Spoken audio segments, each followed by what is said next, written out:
दर्द, पेन। जब शरीर में कोई दर्द उठता है, पेन उठता है, तो उसका सीधा इफेक्ट जो है वो हमारे रूटीन कामों के ऊपर आता है। और ऐसा ही एक दर्द है घुटनों का दर्द। नी पेन जब होता है तो हमारा चलना, उठना, बैठना, यहाँ तक कि कहीं आना जाना भी मुश्किल हो जाता है। तो ऐसे दर्द के होने के क्या है लक्षण, क्यों होता है हमें ये दर्द, योग में कौन से हैं ऐसे आसन और स्ट्रेचिंग, और उसी के साथ आपको और कौन सी बातों का रखना है ध्यान, आइए जानते हैं। नमस्ते, स्वागत है आप सभी का दी योगा डेस्टिनी में। आज हम बात करेंगे नी पेन यानी कि घुटनों के दर्द के बारे में। तो हर बार की तरह ये वीडियो भी थोड़ी लंबी हो सकती है, क्योंकि जब हम पेन से रिलेटेड कोई वीडियो लेते हैं तो उस वीडियो को पहले तो हम उस पेन होने की जड़ को समझते हैं, उसके बाद उसमें कौन से आसन स्ट्रेचिंग करने हैं और लास्ट में और भी कौन सी बातों का ध्यान रखना है, इस सारे पॉइंट्स को कवर करते हैं तो वीडियो थोड़ी लंबी हो ही जाती है। तो अब हम आज के पॉइंट के ऊपर आते हैं कि नी पेन को दूर करने के लिए भी आपको सबसे पहले अपने नी के स्ट्रक्चर को समझना पड़ेगा। तो हमारा नी कैसे बना हुआ है, तो हमारे नी के आसपास बहुत सारे लिगामेंट हैं, बहुत सारे मसल्स हैं, इन सब से घिरा हुआ रहता है। और नी की जो हड्डियाँ है, जो जॉइंट है, उसके बीच में एक लिक्विड स्पॉन्जी मटेरियल रहता है, जिसको हम सामान्य तौर पे गद्दी के नाम से जानते हैं और मेडिकल लैंग्वेज में जिसको मेनिस्कस कहा जाता है। तो जैसे जैसे हमारी उम्र बढ़ती है तो हमारे जो मसल्स है, हमारे जो लिगामेंट है, ये वीक होने लगते हैं, उसकी स्ट्रेंथ कम हो जाती है। तो हम जो भी बॉडी मूवमेंट करेंगे, यानी कि चलेंगे, फिरेंगे, बैठेंगे, उठेंगे, तो क्या होगा कि हमारा जो वेट है बॉडी का, वो पूरा ही हमारे नी के जॉइंट के ऊपर आ जाएगा, क्योंकि मसल्स तो ऑलरेडी वीक हो चुके हैं। तो ये वेट जो है वो हमारे जो नी का जॉइंट है उसके ऊपर आएगा। अब नी के जॉइंट के ऊपर वजन आने की वजह से उसके बीच में रही हुई वो गद्दी, वो जो स्पॉन्जी मटेरियल है, वो और भी ज़्यादा दबने लगेगा। और ये जैसे जैसे समय जाता है, बहुत ज़्यादा समय तक ये प्रॉब्लम होती है, तब क्या होगा कि वो कंटिन्यू दबते दबते बैठ जाता है और हमारे जो दो हड्डियाँ होती है वो आपस में टकराने लगती हैं। और जब ये हड्डियाँ आपस में टकराना शुरू हो जाती है तो हमारा नी पेन शुरू हो जाता है। तो इस तरह से हमें ये नी पेन होता है और इसको ही ऑस्टियोआर्थराइटिस भी कहा जाता है। तो इसके साथ साथ और भी बहुत सारे रीज़न होते हैं आपको नी पेन होने के। अगर आपका वेट बहुत ही ज़्यादा बढ़ गया है तो हमारा शरीर का जो वज़न है वो, हम जब भी चलते हैं या खड़े होते हैं तो हर वक्त हमारा वज़न हमारे घुटनों के ऊपर आता है, तो हमारा बढ़ा हुआ वज़न भी इसका एक रीज़न हो सकता है। उसके साथ अगर आपको किसी तरह की इंजरी हुई है, यानी कि कोई एक्सीडेंट हुआ था या आप चलते चलते गिर गए, जिससे आपके लिगामेंट में कोई इंजरी हो गई, या आपके जो कार्टिलेज है वो फट गए, या इस तरह की जो भी इंजरी है उस वजह से भी आपको नी पेन हो सकता है। और कई लोगों को गठिया है या गाउट है, इस तरह की जो भी प्रॉब्लम्स होती है उससे भी नी पेन होता है। और प्रेगनेंसी के दौरान भी वज़न की बहुत ज़्यादा बढ़ने की वजह से भी ये पेन होता है। तो अब योग के माध्यम से हम इसको कैसे दूर कर सकते हैं, तो हमें यहाँ पर कुछ ऐसे स्ट्रेचिंग करने हैं, कुछ ऐसे आसन करने हैं जिससे हम आसपास के जो भी मसल्स है, लिगामेंट्स है, कार्टिलेज है, उन सब की स्ट्रेंथ को बढ़ा सकें। जब ये स्ट्रॉन्ग होंगे तब ये जो हमारा शरीर का वज़न है ये डायरेक्टली हमारे जॉइंट्स के ऊपर, उस हड्डियों के ऊपर नहीं जाएगा और ये हमें पेन होने से बचाएगा। तो आज हम जो भी स्ट्रेचिंग करने वाले हैं, ये सारे स्ट्रेचिंग हमारे पूरे पैर के जो भी मसल्स हैं उसको स्ट्रॉन्ग बनाएंगे, और जिसमें हमारे काफ मसल्स है, हमारे थाइस के मसल है, पेल्विक के मसल है, इन सारे मसल्स को हमें स्ट्रॉन्ग करने वाले आसनों को आज करना है। वैसे ही कुछ स्ट्रेचिंग भी करेंगे। तो अब हम शुरू करते हैं आज का स्ट्रेचिंग और आसनों का अभ्यास। अगर आप मेरे चैनल पर नए हैं तो चैनल को सब्सक्राइब करें और पास में रहे बेल आइकन को ज़रूर प्रेस करें, जिससे आने वाली हर एक वीडियो की नोटिफिकेशन आपको मिलती रहे। वैसे आज का जो सेशन है इसका अभ्यास हर कोई कर सकता है, और जिससे आपके लिगामेंट्स और मसल्स इतने स्ट्रांग बन जाएंगे तो इन फ्यूचर आपको कभी भी कोई नी पेन की समस्या नहीं होगी। तो सबसे पहले हम ये जानते हैं कि हमें खड़े कैसे होना है।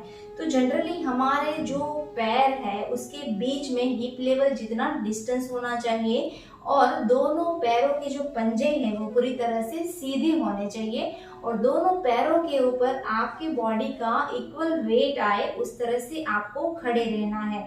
अगर आप इस तरह से खड़े रहते हो, देखिए एक पैर मेरा पूरी तरह से क्लोज है और मैं इस तरह से खड़ी हूँ तो क्या होगा कि मेरा जो पूरा वजन है वो सिर्फ एक ही पैर के ऊपर जा रहा है और हमको पता भी नहीं होता। कई बार हम किसी से बात कर रहे होते हैं तो हम इसी तरह से खड़े हो जाते हैं और हमें पता भी नहीं होता कि मैं कैसे खड़ी हूँ या कैसे खड़ा हूँ।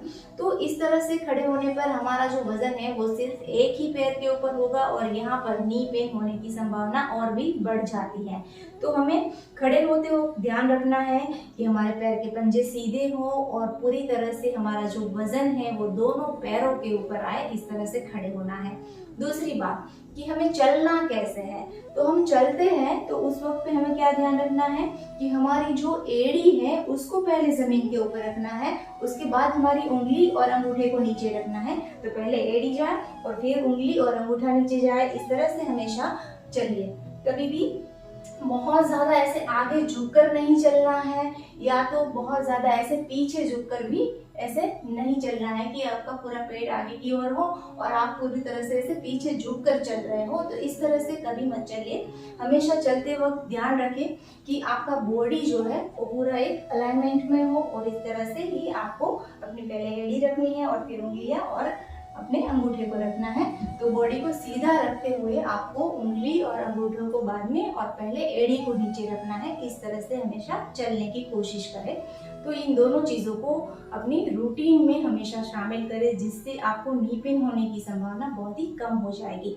अब कुछ स्ट्रेचिंग हम चेयर के ऊपर बैठकर करने वाले हैं और उसके बाद हम बैठ के करेंगे और फिर कुछ सो के करेंगे। हमारा जो पहला स्ट्रेचिंग है वो है लेग अप एंड डाउन।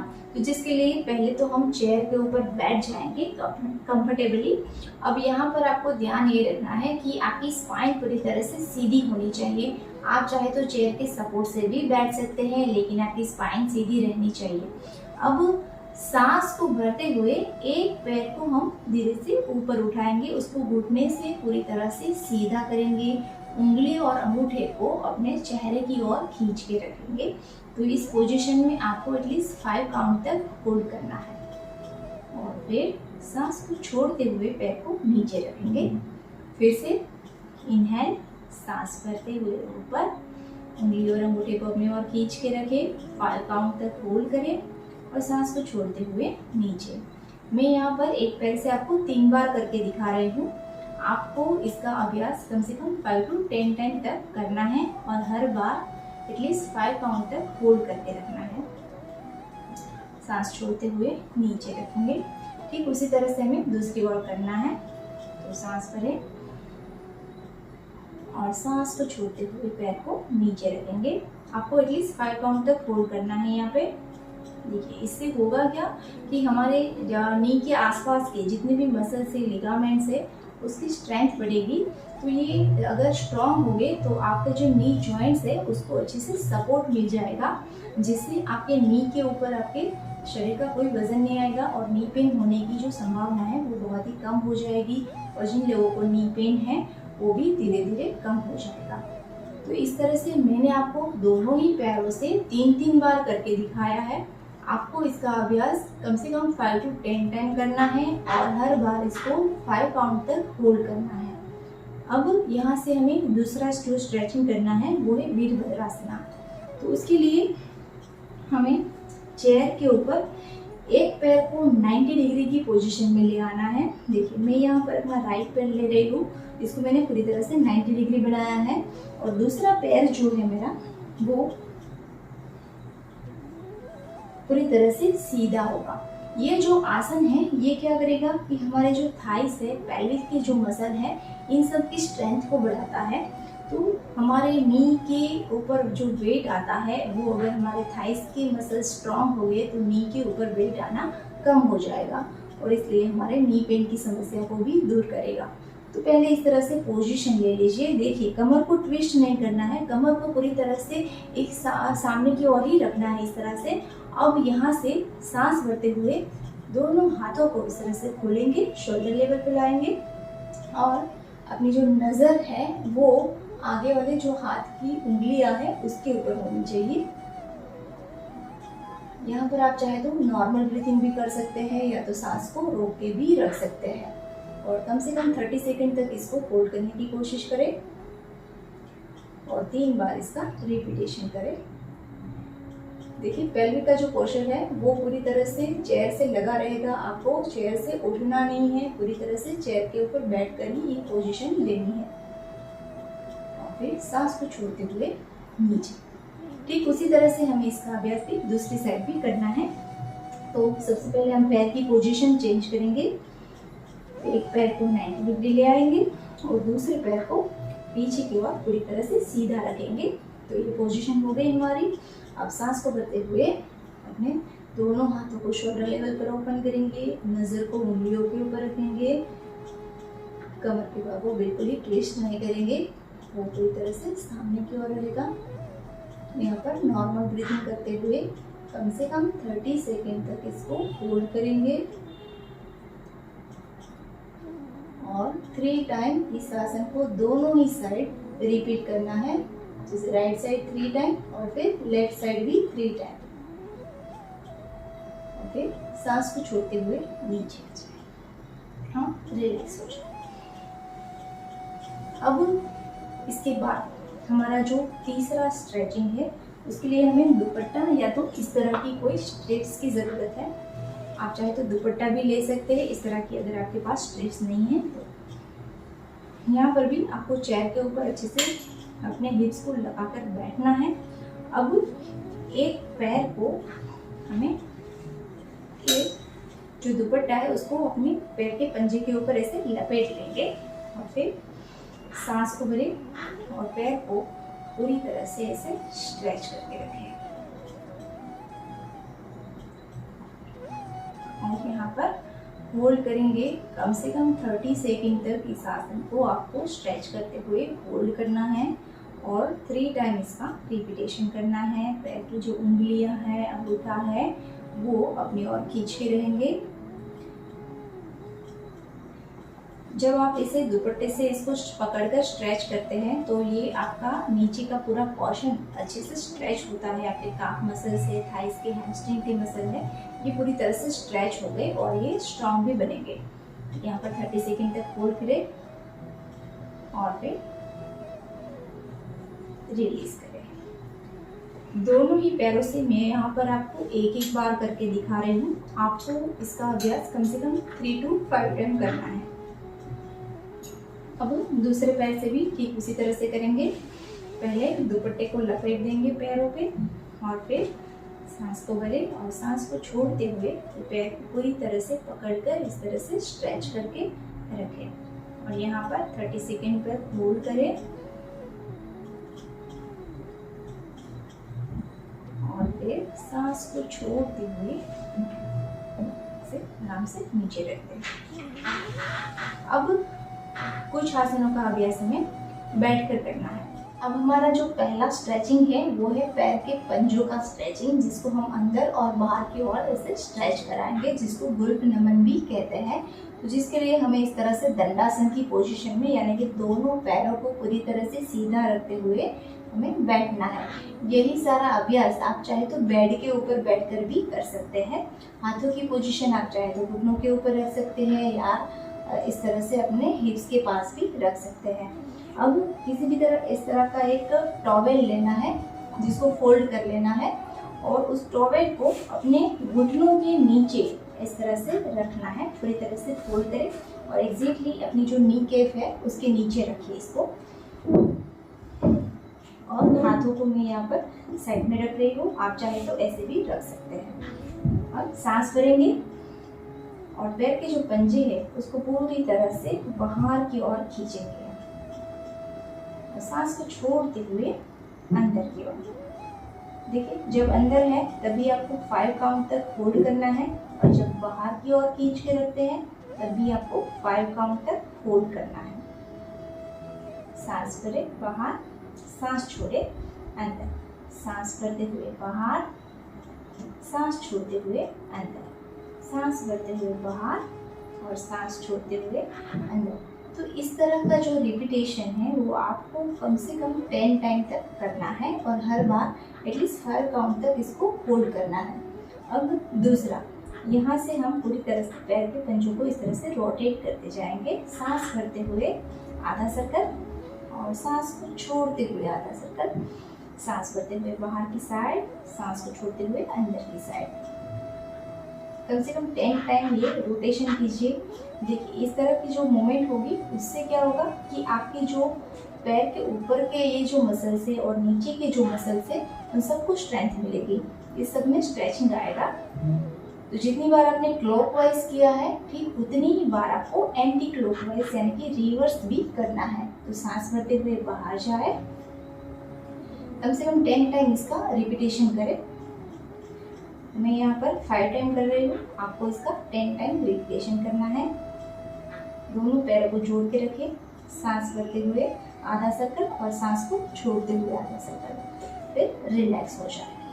अब सिर्फ अपनी नी कैप के ऊपर ध्यान ले जाए और सिर्फ इसी पोर्शन को आपको कॉन्ट्रैक्ट करना है, यानी कि नीचे की ओर प्रेस करना है और रिलीज करना है।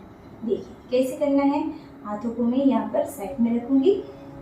अब सांस भरेंगे, दोनों पैरों के सिर्फ नी के ऊपर आपका ध्यान होना चाहिए। अब यहाँ पर सांस भरे, इसको पूरी तरह से जमीन की ओर नीचे लगाने की कोशिश करें। ये पूरी तरह से लॉक हो जाएगा और यहाँ पर 5 काउंट तक होल्ड करें और सिर्फ सांस को छोड़ते हुए इसको रिलीज कर दीजिए।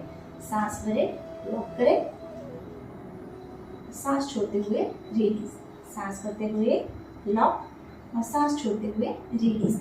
तो इस तरह की जो मूवमेंट है इसको आपको कम से कम 10 to 20 टाइम तक रिपीट कर सकते हैं। इससे एग्जैक्ट आपकी नी के नीचे जो मसल्स है उसको स्ट्रेंथ मिलेगी, उसको सपोर्ट मिलेगा। इनहेल और एक्सेल रिलीज, इनहेल और एक्सेल रिलीज। मैंने यहाँ पर आपको 5 टाइम करके दिखाया, आपको कम से कम 10 टाइम इसका रिपीटेशन करना है। अब इसके बाद हमें 2 स्ट्रेचिंग जो है वो सो के करने हैं। इस तरह से पूरी तरह से आपका बॉडी जो है वो जमीन से लगे, इस तरह से आपको सो जाना है। अब यहाँ से हमें अपने पैरों को 45 डिग्री जितना ऊपर उठाना है। तो सबसे पहले हाथों की हथेलियों को ज़मीन के ऊपर लगा लेंगे और फिर सांस भरेंगे। किसी भी एक पैर को 45 डिग्री जितना ऊपर उठाएंगे। सांस को रोक के रख सकते हैं या तो नॉर्मल ब्रीथिंग कर सकते हैं। कम से कम 30 सेकंड तक होल्ड करें। उंगली और अंगूठे को अपने चेहरे की ओर खींच के रखें और फिर सांस को छोड़ते हुए नीचे रखेंगे। ठीक उसी तरह से हमें दूसरे पैर से करना है। सांस भरे, पैर को ऊपर उठाए। मैं यहाँ पर आपको दोनों पैरों से 2-2 बार करके दिखाऊंगी। आपको इसका अभ्यास कम से कम 3 या 5 बार तक करना है। सांस भरते हुए पैर को ऊपर उठाना है, उंगली और अंगूठे को अपनी ओर खींच के रखेंगे, 30 सेकंड होल्ड करेंगे और सांस छोड़ते हुए नीचे रखेंगे। सांस भरते हुए पैर ऊपर उठाएंगे। अब जब ये आप करोगे तब आप खुद महसूस करोगे कि ये आपके थाइस और काफ के जो भी मसल्स है उन सब में स्ट्रेच देता है, उसकी स्ट्रेंथ को बढ़ाता है और उसमें सब में इफ़ेक्ट देता है। और फिर सांस को छोड़ते हुए नीचे रखेंगे। तो इस तरह से हमने पहले 45 डिग्री उठाया, अब हम 90 डिग्री उठाने की कोशिश करेंगे। तो इसके लिए आप चाहे तो कोई दुपट्टा या इस तरह की स्ट्रिप्स का भी इस्तेमाल कर सकते हैं। इसको सुप्त पाद अंगुष्ठासन भी कहा जाता है। तो उसके लिए सबसे पहले हम पैर के पंजे के ऊपर अपना दुपट्टा लपेट लेंगे और फिर सांस को भरेंगे और धीरे धीरे से अपने पैर को पूरी तरह से सीधा करके 90 डिग्री ले आएंगे। और अगर आपसे होता है तो पैर को थोड़ा और भी अंदर की ओर खींच सकते हैं। लेकिन ध्यान रखें, अगर आपको बहुत ज़्यादा कमर दर्द रहता है तो आपको इसका अभ्यास नहीं करना है, आपको सिर्फ 45 डिग्री वाला अभ्यास ही करना है। ये जो स्ट्रेचिंग है ये हमारे पैर के पीछे के पूरे हिस्से में स्ट्रेच करता है और इससे हमारे ये सारे मसल्स में खिंचाव आता है और उसको स्ट्रेंथ मिलती है, स्ट्रॉन्ग बनते हैं। और यहाँ पर कम से कम 30 सेकंड होल्ड करें। उसके बाद सांस को छोड़ते हुए पैर को धीरे धीरे से नीचे ले जाए और ठीक उसी तरह से हमें इसका अभ्यास दूसरी ओर करना है। तो सांस पहले तो पैर के पंजे के ऊपर अपने दुपट्टे को लपेट लेंगे। देखिए, जिसको नी पेन होता है उसको बहुत ही आराम से घुटने को मोड़ना है, कोई भी जल्दबाजी बिल्कुल नहीं करनी है और बहुत ही आराम से अपने पैर को सीधा करना है। उंगली और अंगूठे को अपनी ओर खींच के रखें और कम से कम 30 सेकंड तक होल्ड करें। मैं यहाँ पर आपको दोनों पैरों से 2-2 बार करके दिखाऊंगी। आपको इसका अभ्यास कम से कम 3 बार करना है। और फिर सांस छोड़ते हुए पैर को नीचे ले आएंगे। फिर ठीक उसी तरह से दूसरे पैर से करना है। तो सांस भरेंगे, धीरे से पैर को ऊपर उठाएंगे। ध्यान रहे आपका जो नीचे वाला पैर है वो पूरी तरह से ज़मीन के ऊपर सीधा रहना चाहिए। यहाँ पर 30 सेकंड तक होल्ड करें और फिर सांस को छोड़ते हुए रिलीज़ करें। और अब लास्ट टाइम दूसरे पैर से सांस भरते हुए पैर को ऊपर उठाएंगे। उंगली और अंगूठे को अपनी ओर खींच के रखेंगे। 30 सेकंड होल्ड करेंगे और दोनों ही पैरों से 3-3 बार इस आसन का रिपीटेशन करना है। और फिर सांस को छोड़ते हुए पैर को नीचे ले आएंगे। कुछ देर तक शवासन का अभ्यास करेंगे और फिर किसी भी एक साइड पर टर्न होकर अपनी जगह पर बैठ जाएंगे। तो दोस्तों, आज हमने जो भी आसन किए, स्ट्रेचिंग किए, इसके साथ साथ आपको और भी कौन सी बातों का ध्यान रखना है। तो जब आपका नी पेन बहुत ज़्यादा हो रहा है, क्रॉनिक पेन है, तो ऐसी हालत में आपको किसी भी तरह की मूवमेंट नहीं करनी चाहिए। यानी कि ज़्यादा चलना फिरना नहीं है, सीढ़ियाँ नहीं चढ़नी है, नीचे इस तरह से पालथी मारकर नहीं बैठना है, या तो उकड़ू नहीं बैठना है, या तो आप जब भी बेड के ऊपर या चेयर के ऊपर बैठते हैं तो एक पैर के ऊपर दूसरा पैर फोल्ड करके रखते हैं। तो इस तरह से कोई भी मूवमेंट ना करें कि जिससे आपके घुटनों के ऊपर ज़्यादा वजन आए। इस बात का हमेशा ध्यान रखें। दूसरा, जब आपका पेन बहुत ज़्यादा हो रहा है तो ऐसी हालत में कंप्लीट रेस्ट लेना है। इस तरह का कोई भी स्ट्रेचिंग भी नहीं करना है। एक बार डॉक्टर को कंसल्ट करें, उसके बाद ही स्ट्रेचिंग का अभ्यास कर सकते हैं। और आपको आइस पैक ज़रूर लगाना है, जिससे नी की स्वेलिंग होती है वो कम हो जाती है। आपको एक प्रॉपर साइज़ का एक नी केप आता है तो वो पहनना चाहिए, जिससे आपकी जो भी थोड़ी बहुत भी मूवमेंट होती है तो उससे आपके नी के जॉइंट के ऊपर कोई इफेक्ट नहीं आएगा। वो जो नी केप होता है वो हमारे आसपास के जो मसल से लिगामेंट है उसको सपोर्ट देता है। तो इस बात का आपको ध्यान रखें। और साथ ही में अपने डाइट में कैल्शियम है, ओमेगा 3 है, इस तरह का फूड का इस्तेमाल करें, जिससे आपकी बॉडी को पूरी तरह से न्यूट्रिशन मिल जाएगा। और आपको कम से कम 3 से 4 लीटर पानी पीना चाहिए, जिससे आपके जो मसल्स है, जो जॉइंट्स है, उसमें एक फ्लेक्सिबिलिटी बनी रहती है और इस तरह से आपका जो जॉइंट पेन है वो भी कम होता है। साथ आज की इस वीडियो को हम यहीं पर ख़त्म करते हैं। तो आशा करती हूँ कि ये वीडियो आपको अच्छी लगी होगी। तो वीडियो को लाइक कीजिए, कमेंट कीजिए और ज़्यादा से ज़्यादा लोगों तक शेयर कीजिए, जिससे हर कोई इस वीडियो का लाभ उठा सके और अपनी समस्या को दूर कर सके। और हर रोज़ योग करें और निरोग रहें।